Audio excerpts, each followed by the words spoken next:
belajar ilmu agama, khususnya ilmu tasawuf, ketika kita diuji dengan hawa api, amarah, entah itu dengan orang lain atau keluarga kita, anak atau istri, istri atau suami, yang kita lakukan apa Bapak Ibu? Yang kita lakukan ialah jangan terburu-buru bereaksi.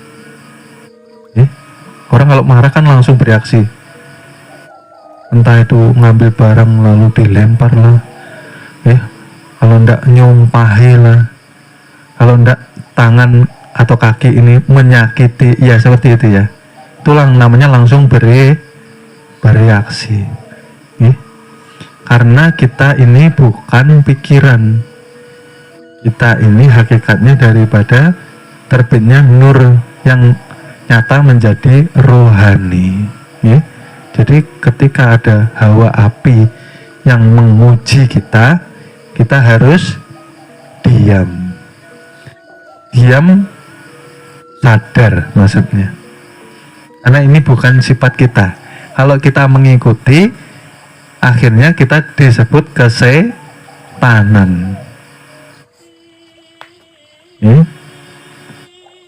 Bagaimana sabar? Jangan bereaksi ketika dipancing orang. Tetap diam di dalam zikir, diam di dalam sadar, diam dalam keheningan.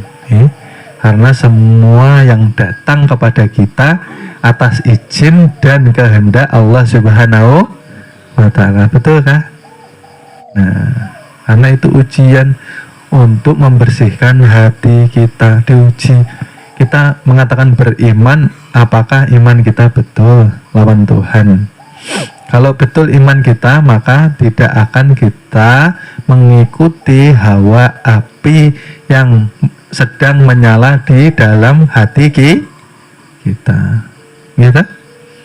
Setidak-tidaknya orang yang beriman minimal paling rendah harus menahan marahnya. Jangan mengumpat, jangan menyumpahi, ya walaupun dalam hati tidak boleh. Lalu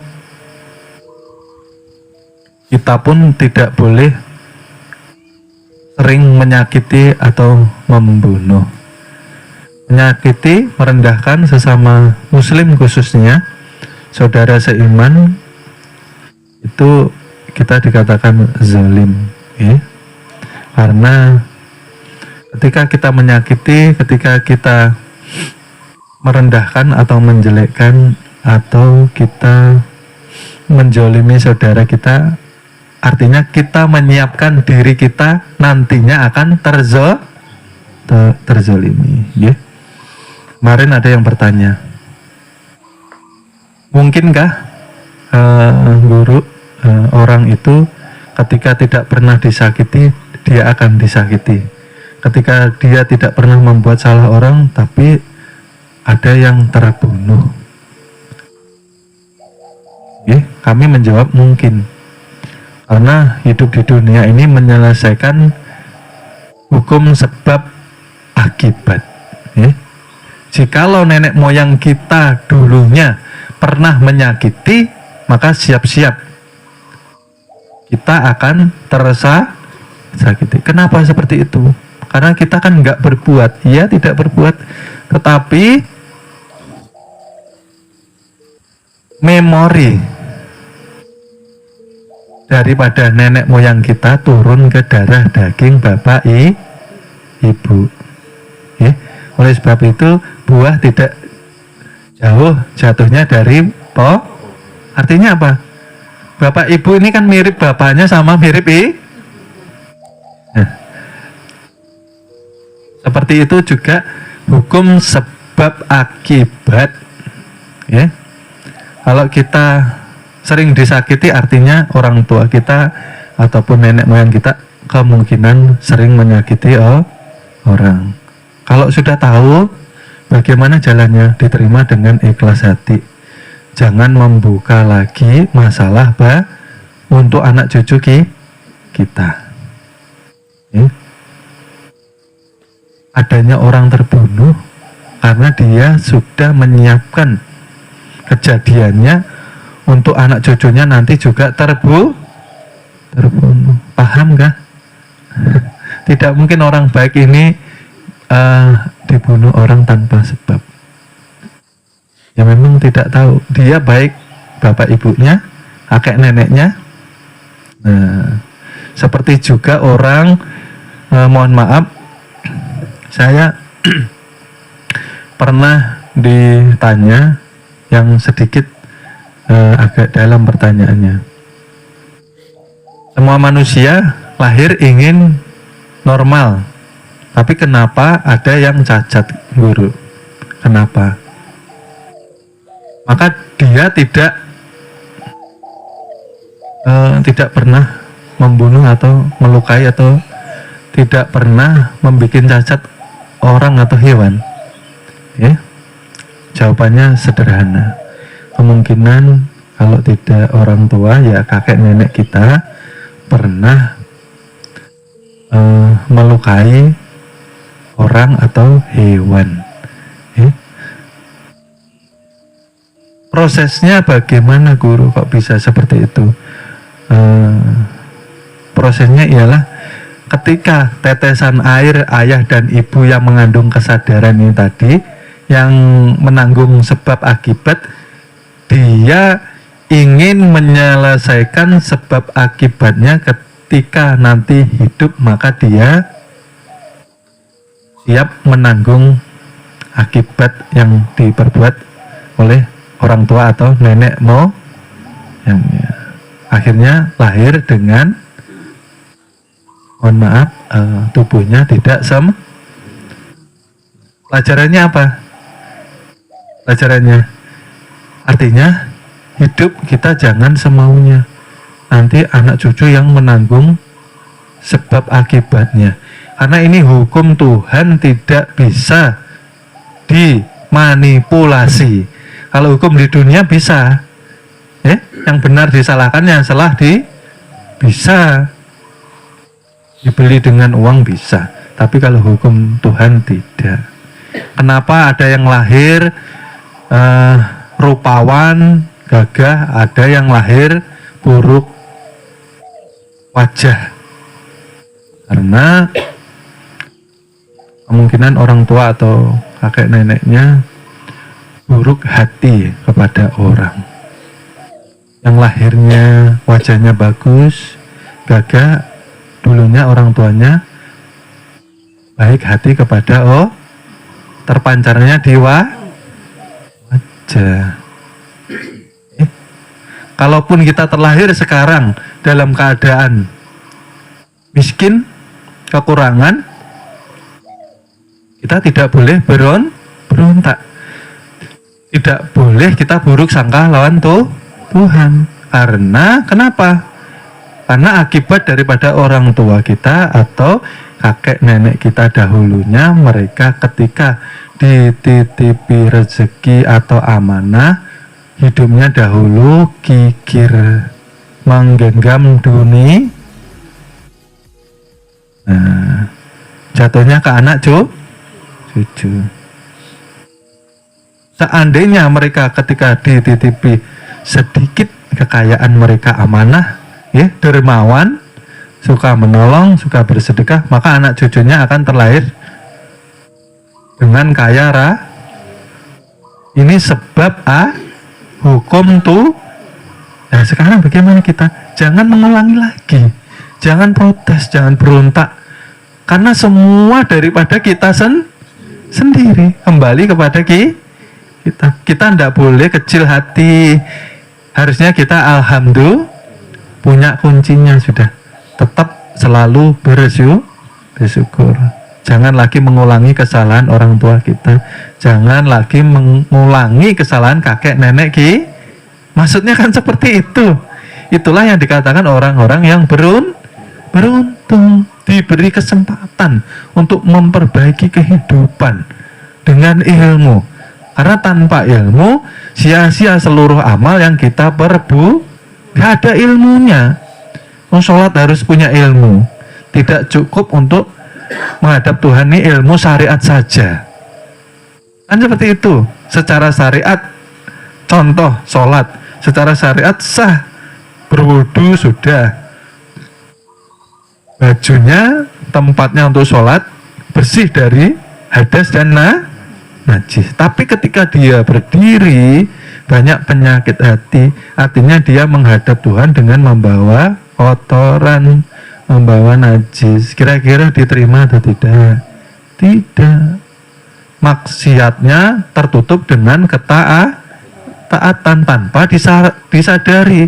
Nanti di akhirat dia akan menyesal karena mengira amal ibadahnya sudah menggunung, ternyata ketika dibuka kosong, tidak dinilai di hadapan Allah Subhanahu wa Ta'ala. Oleh sebab itulah, baik atau buruk yang datang di dalam kehidupan kita itu semua hasil karya daripada kita sendiri. Maksudnya dari orang tua kita, kakek nenek kita. Kita harus ikhlas.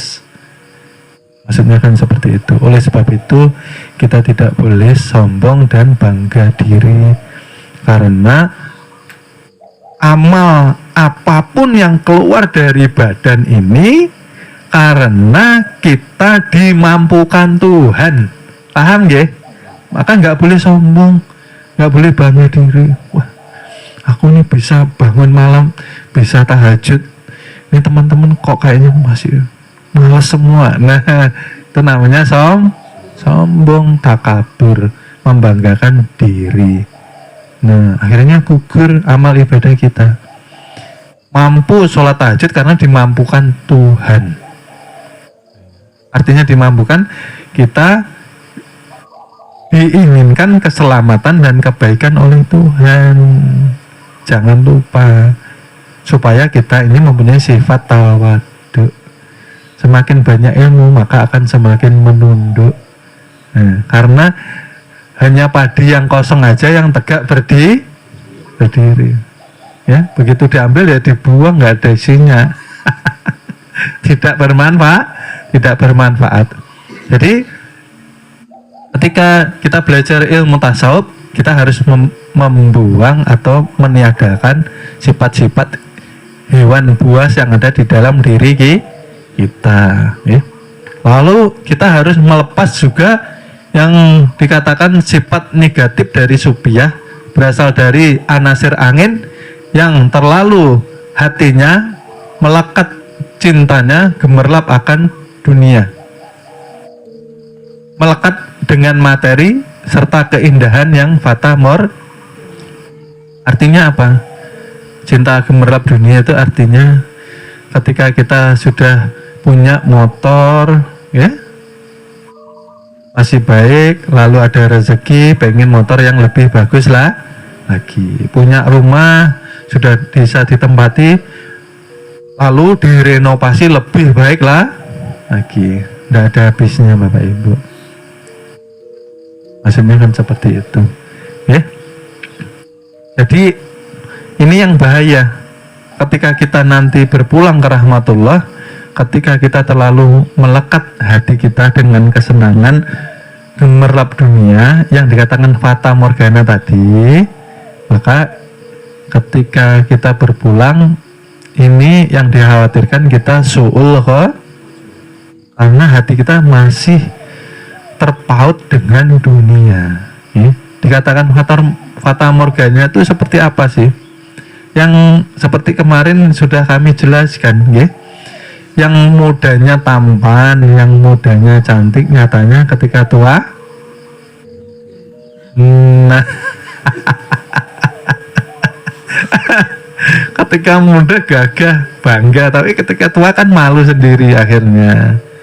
Ini namanya fata morgana, tidak kekal abadi. Ya, itu tidak perlu kita terlalu dalam mencintai sesuatu yang tidak abadi. Cintailah yang abadi, ialah Allah Subhanahu wa Ta'ala itu sendiri. Artinya kan seperti itu.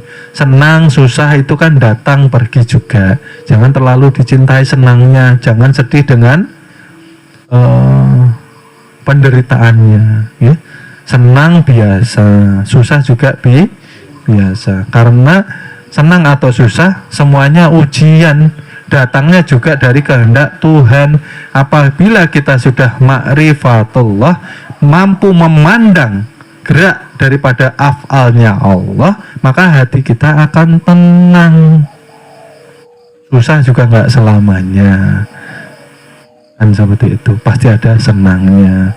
Sedih tidak selamanya, pasti ada juga bahagianya. Jangan larut, kan maksudnya seperti itu. Jangan melekat itu, jangan larut. Seperti lidah kita itu dah Bapak Ibu, contoh.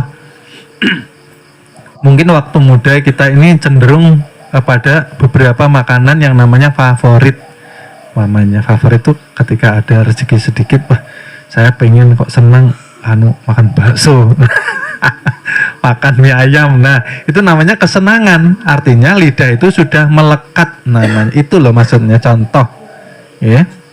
Nah, kalau sudah melekat dia mencari ketika ada kesempatan. Seperti itu nafsu.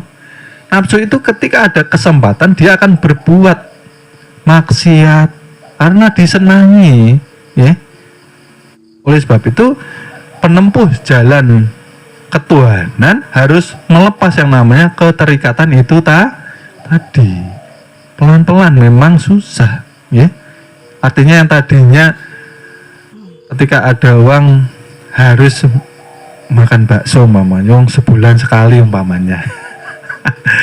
Jika tidak, artinya tidak masalah. Maksud saya paham ya? Itu namanya melepas keterikatan. Itu baru contoh yang di lidah. Belum lagi yang badan, ya. Badan ini umpama biasanya tidur di kasur, lalu bertamu ke tempat teman, nggak ada kasur, tidurnya di lantai, lalu berarti badan ini terikat, melekat dengan kesenangan kah? Nah, kalau dikubur ya apa? Pesan dulu spring bed. Paham ya Bapak Ibu? Badan ini dia karena banyak menyimpan data, memori, akhirnya melekat dengan materi banyak sekali. Seperti itulah. Kesenangan-kesenangan itulah yang harus dilepas sebelum kita meninggalkan dunia berpulang ke rahmat. Paham ya maksud saya? Maksudnya tidak masalah jika tidak terpenuhi. Lalu kita harus melepaskan yang namanya hati merasa suci. Dikatakan ini sifat yang tidak baik daripada sifat nafsu mutmainah atau anasir air. Yeah. Yang tidak baik ia cenderung merasa suci, merasa alim, ya. Lalu lupa diri karena merasa berilmu, ya. Nah ini bahaya Bapak Ibu. Ketika kita ini mungkin kecilnya mondok, ya, mungkin 5 tahun, 10 tahun umpama. Mondok itu bagus Bapak Ibu, bagus, wajib. Tapi harus ditutup dengan kesempurnaan ilmu tauhid atau ilmu makrifat, supaya tidak menjadi bumerang ilmu itu ilmunya baik, yang dikhawatirkan penimba ilmunya yang tidak dibekali ilmu kesempurnaan, yang dikhawatirkan akhirnya merasa alim. Kalau sudah merasa alim biasanya merasa suci. Kalau sudah merasa suci lupa diri karena merasa lalu akibatnya apa Bapak Ibu? Merendahkan sesama, menganggap orang-orang yang di bawahnya ini orang-orang yang hina dina. Kalau sudah merasa alim kan terkadang mendekati kita aja mereka berpikir, nah kita dianggapnya orang-orang bodoh. Kan seperti ini yang mengkhawatirkan karena lupa diri. Nah inilah yang dikatakan akhirnya ketempatan sifat munafik. Munafik itu apa? Mengingkari munafik. Artinya apa? Yang suci, yang alim, yang berilmu ialah sifat daripada Allah Subhanahu wa ta'ala. Sifat kita kan bodoh, ya, bodoh, kotor, lalu tidak mempunyai daya upaya dan wawasan serta pengetahuan, ya karena mayat. Ya, kalau tidak diingatkan, lupa diri, akhirnya dikatakan munafik, tidak jujur, tidak sidik. Nah, ini yang berbahaya Bapak Ibu. Akhirnya seluruh amalnya selama hidup justru akan mengantarkannya memasuki gerbang pintu api diseret Bapak Ibu. Ternyata perasaannya alim, suci, perasaannya depan mata ini sudah surga, amalannya menggunung.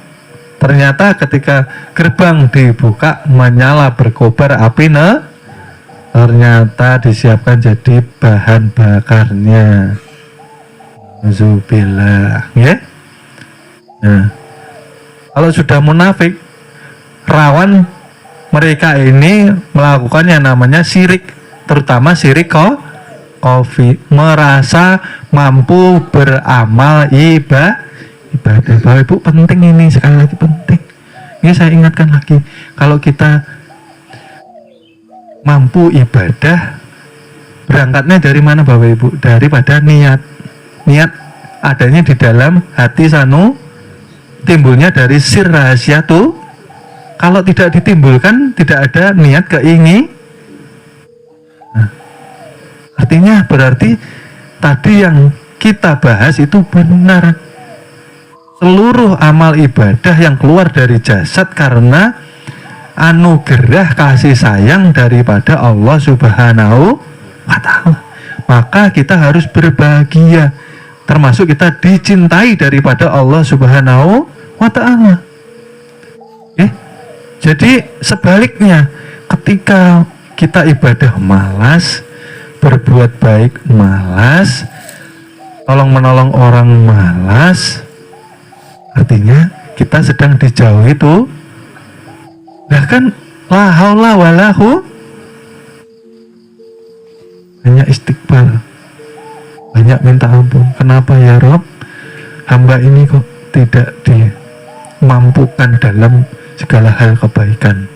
Kenapa hati saya masih sangat banyak amat kekotoran? Harus banyak istighfar. Ada apa dengan hati saya? Karena penuh dengan titik gelap yang dikatakan nafsu yang tidak baik atau nafsu maksi yang tertumpuk. Saking gelapnya tidak mampu menerima pancaran cahaya hidayah dari Allah Subhanahu wa ta'ala. Nggak boleh kita santai-santai. Malas itu karena Tuhan memalaskan, tidak memberikan kesempatan kita untuk ibadah. Oleh sebab itu, ketika Tuhan menggerakkan untuk berbuat baik, segera laksanakan. Jangan ditunda. Apapun itu, sholat kah, menolong orang kah, sedekah kah, berbuat baik kah. Karena Tuhan sudah memampukan, lalu kita menunda. Yang terjadi apa Bapak Ibu? Kerugian. Kita yang rugi, bukan tuh. Paham ya? Nah, ini tadi ketika ruh sudah terlepas dari keterikatan, maka ruh akan menerima pancaran keimanan atau hidayah, petunjuk istiqomah untuk mampu berjalan menuju kepada Allah secara kontinu atau terus dengan tingkatan iman yang ada jumlahnya tingkatan iman bukan rukun. Mohon maaf akan kami lanjut ke episode berikutnya. Terima kasih.